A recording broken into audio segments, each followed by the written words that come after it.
solidairement, solidairement.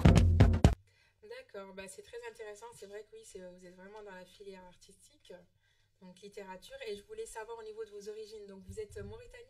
Sénégalo-mauritanienne. Sénégalo-mauritanienne. Oui. Père, est-ce que vous pouvez préciser Sénégalo-mauritanienne, on va dire que le peuple soninké est entre les deux rives, parce que c'est le fleuve Sénégal qui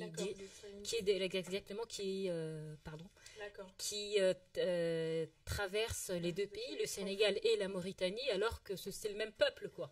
C'est pour ça que je dis que sénégalo-mauritanienne. Les frontières, je pense que c'est les frontières de 1885 qui n'ont pas de lien direct avec les peuples, mais plutôt avec les colonisateurs. Tout à fait.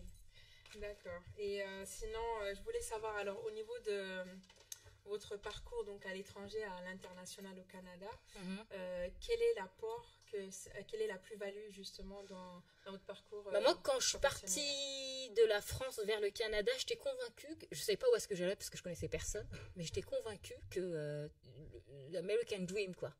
Moi, je croyais à cela. Tu pars de rien et tu peux obtenir quelque chose avec la sueur de ton front. Alors j'ai pris un billet d'avion en aller simple. Je me suis dit, je vais aller voir ce qui se passe du côté de Montréal. J'avais juste trouvé une colocation à Montréal avec une Belge. Je suis partie. J'ai atterri à Montréal. J'ai découvert un peu. Pendant un mois, j'ai pris des cours d'anglais. Suite à cela, je suis partie à Toronto. Et il y avait une manifestation culturelle sénégalaise à Montréal et j'y suis allée. Et j'ai rencontré l'ambassadeur du Sénégal à cette manifestation et je lui ai fait part de mon goût pour la culture et moi j'ai une très grande passion pour Léopold Sédar Senghor, l'écrivain, que j'aime énormément. Et je lui ai fait part de cela et il m'a dit « mais j'ai peut-être quelque chose pour vous, venez me voir à Ottawa ». Et c'est ce que j'ai fait, je suis partie le voir à Ottawa et il m'a dit « vous avez un téléphone, un ordinateur, montrez-moi ce que vous savez faire ». Et je lui ai montré ce que j'ai su faire. C'est que la première conférence que j'ai faite, elle s'est intitulée « De la littérature de la négritude à la littérature africaine contemporaine ». Ce que je voulais, c'est qu'on mette en exergue les différences qu'il peut y avoir entre quelqu'un comme Fatou Diom et un auteur comme Birago Diop. Où sont les similitudes? Est-ce que les préoccupations sont les mêmes? Est-ce que les sujets qui sont traités sont les mêmes ou non? Moi, c'est ça qui m'a intéressée.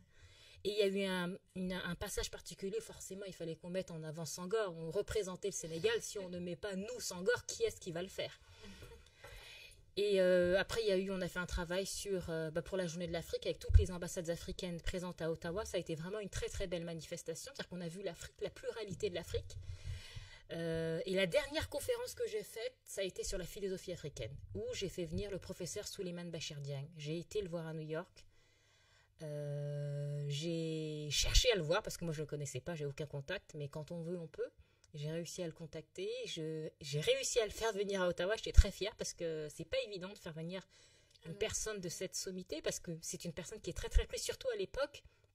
Il y avait les états généraux des universités à Dakar et lui je sais qu'on avait fait appel à son savoir pour cela, quoi. Mais il a réussi à se libérer 2 jours et on a fait cela au sein de l'université d'Ottawa avec d'autres partenaires comme l'Alliance française et différents départements de philosophie. Pourquoi alors avoir quitté cet univers que vous parlez avec autant de passion, qui avait l'air aussi... Parce que c'est pas si facile que ça quand vous êtes... C'est-à-dire que le problème, c'est que dans mon livre qui est là, je parle de ce sujet. Nous, les enfants qui sommes... issus de parents qui viennent d'Afrique ou d'ailleurs, moi quand je vivais en France, j'étais convaincue que j'étais sénégalo-mauritanienne. Et quand je suis partie et j'ai travaillé dans un univers africain, c'est là que j'ai compris un non. Parce qu'à chaque fois on me dit, ben non, toi t'es française. Ben toi t'es vraiment trop française, toi t'es pas comme nous. Et c'est ce que subissent de nombreux enfants qui sont originaires de ces pays-là, parce que c'est quasiment, on devient quasiment schizophrène, parce que d'un côté, quand on est en France, on nous dit, ah ben non, t'es pas français, et quand vous allez dans les pays de vos parents, on dit, ah ben non, t'es pas sénégalais, ou malien, ou algérien. Et la difficulté, elle est là. C'est là, la confrontation avec l'autre, c'est là que l'on comprend que, c'est-à-dire que là, on nous renvoie exactement, et on se pose la question, mais qui on est tout compte fait? Qui on est là-dedans? Est-ce que vous avez pu trouver cette réponse? Qui on est au niveau de la diaspora? Comment vous vous placez? Alors, aujourd'hui, c'est pour ça que j'ai fait un vrai travail. En plus, je suis revenue en France et puis la sortie de mon livre. Je pense qu'au bout de 5 ans, J'avais fait le tour au sein de l'ambassade du Sénégal à Ottawa. Et j'aurais pu faire ma demande de résidence permanente, mais je l'ai faite, mais il manquait un papier. Et je pense que ça, c'est un acte manqué. Je pense que c'est pas anodin. Je crois pas au hasard. Et c'est bien tombé, quoi. Je suis partie, mon livre est paru. Maintenant, je fais des conférences un peu partout.